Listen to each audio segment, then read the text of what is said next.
So, first question, how'd you get to be so handsome? Oh, it took a lot of work.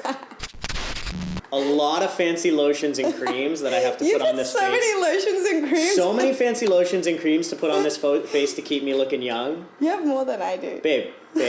People still think I'm 21 years old. This is the secret. Fancy lotions and creams. So we hear this all the time from coaches, and I'd be curious to know your perspective is, do you really need a certification to become a really good coach and obviously, create a business? That's a great question. And I think this actually might ruffle a little feathers, but I actually believe you don't need a certification. And not only do you not need a certification, certifications can actually be detrimental to your coaching business. Interesting. Yeah. Tell me more. So, you've got some certifications, right? True. So you've got some certifications in the past. Did they actually help you build your coaching business? Well, so before I met, the short answer is no, but before I met you, I spent $7,000 on IIN. Yeah. Going down the health coaching route. That's a great program. Course. Phenomenal program. Great. We work with a lot of people who've been through IIN, HCI, IPEC certifications, Canfield, Brian Tracy, John Maxwell. They're all great programs. Yeah, but I think the problem for me was because I didn't have, the clarity and obviously everything that you teach in high impact coaching, I spent that $7,000 thinking that would give me what I needed. And not only, it would be great had I done nutrition, but I decided that wasn't the path I wanted to go down. And they didn't teach me the business skills. They didn't teach me the skills that I actually needed to start a business in, frankly, modern, 2020. So I haven't used any of that certification. Yeah. So that's $7,000. Don't tell my parents. They will kill me. But that's $7,000 that... It was a lot of money. Yeah, right? So I think that's important. And one of the things that I always tell people is some of these programs do attempt to teach you the business. Yeah. But they're not good at teaching the business side of things. Yeah. They're good at teaching nutrition. They're good at teaching holistic health or whatever it is. Absolutely. They're not good at teaching the actual business.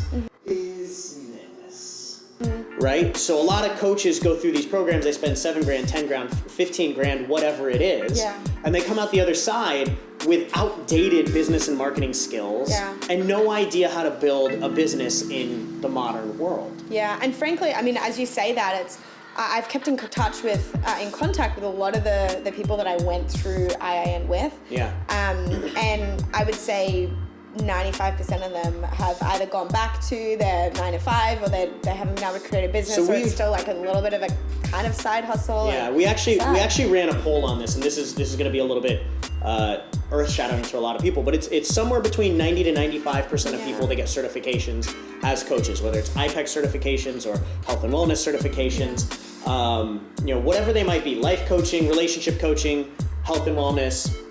They end up not being able to do it full time. Somewhere between 90 to 95%.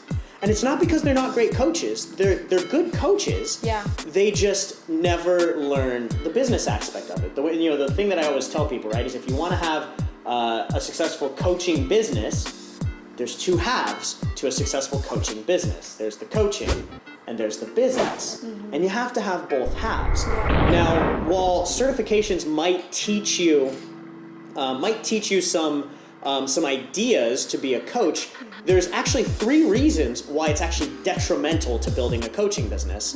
And I'll kind of run through these right now. But the first part is basically one of the things that people think is they think by getting this certification, I'm going to have all the knowledge that I need to go do this thing. Yeah. Right? But the truth is, and I had a really good conversation with one of our clients recently. He goes, Zander, I had this degree and I had this certification and I spent 2 years learning this, and this. But, it wasn't until I started working with a lot of clients that I started to become good at my practice. You actually have to get in there and do the damn thing, right? So if you want to become a professional swimmer, you can't read the book by Michael Phelps 20 times and then jump in the pool and expect to be able to be a great swimmer. It's not going to work. Yeah. You have to get in the pool and start attempting to swim laps, flounder a little bit, and learn. So the only way you're going to actually become a good coach is by starting to coach. Yeah. Right? And then the second reason is basically people who start to go down this certification path, it's because it's a hit of dopamine. It feels really good. It feels really good. When you go Yeah. get a certification, it feels good. You go learn all this stuff and then you take a test and you pass.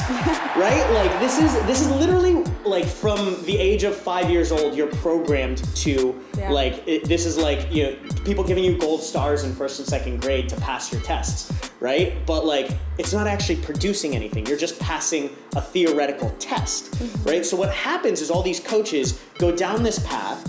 They get one certification, they learn a bunch of stuff, they pass this test, right? But then they get stuck in this cycle of like, okay, I get this dopamine hit by passing this test. Now when I go into the real world, it's a lot more difficult. And so what do? I go back to the certifications. I go back to the dopamine hit. I go back to learning more. I call this the cycle of knowledge. It ends up being this vicious cycle where you go take a certification, then you find out that you still suck, so you take another certification, and then you find out that you still suck, so you take another certification, and it's this repeating cycle that gets you nowhere, when the reality is if you just sucked for a little bit longer and got out there and started to do the damn thing, you'd start to get better. You'd overcome that hump and start to get going.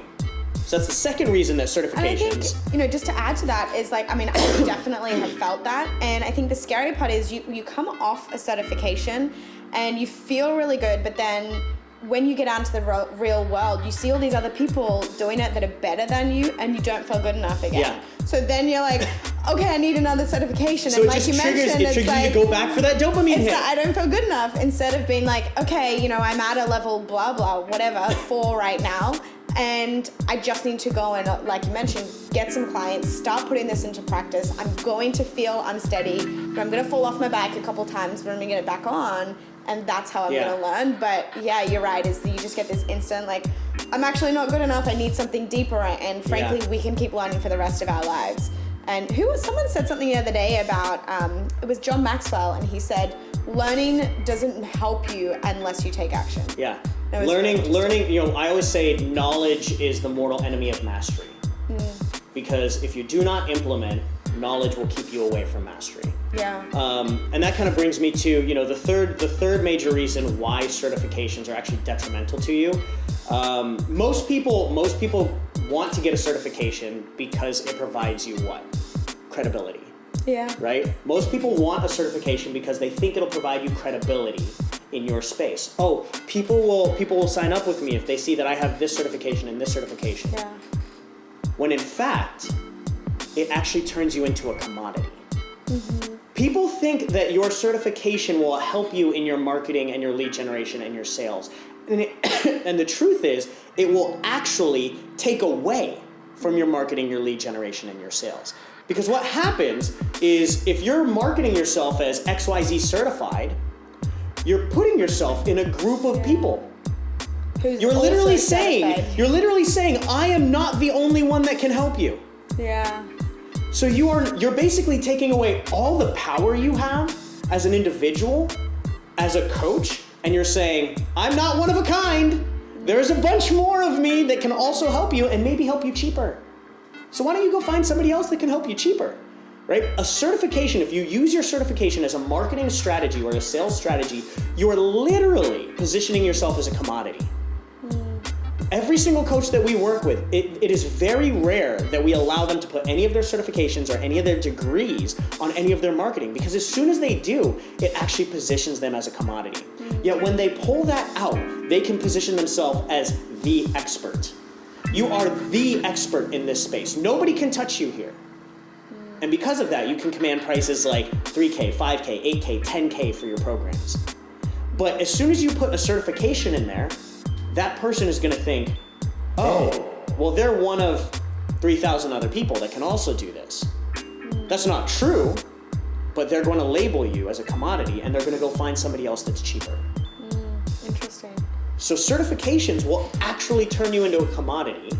They'll prevent you from getting out and helping people. And frankly, they'll prevent you from growing your business.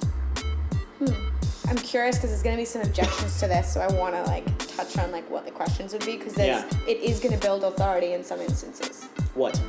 So with people, for example, like I think about, you know, if I'm signing up for a dietitian and I've got PCOS, I want to know that someone, you know, has that knowledge. And that's an important thing to know, that they have that, but you don't necessarily use that in your marketing. Because now you're just going to look for a dietitian. Instead of looking for somebody who specializes in PCOS. If you're the PCOS expert, does it matter if you're a dietitian, a naturopath, or a nutritionist? Yeah, no. It doesn't. Yeah. I just want to know that you can. You just want to know that you can handle it. Yeah. Right? Yeah. And frankly, even if you weren't a dietitian, a naturopath, or a nutritionist, but you had someone on your team that could run the labs and do the proper nutrition it would still work. Yeah. Yeah, so it's more then I guess for me it'd then be, you know, seeing them have client results and things like that. Yeah. But positioning yourself with your certification actually turns you into a commodity.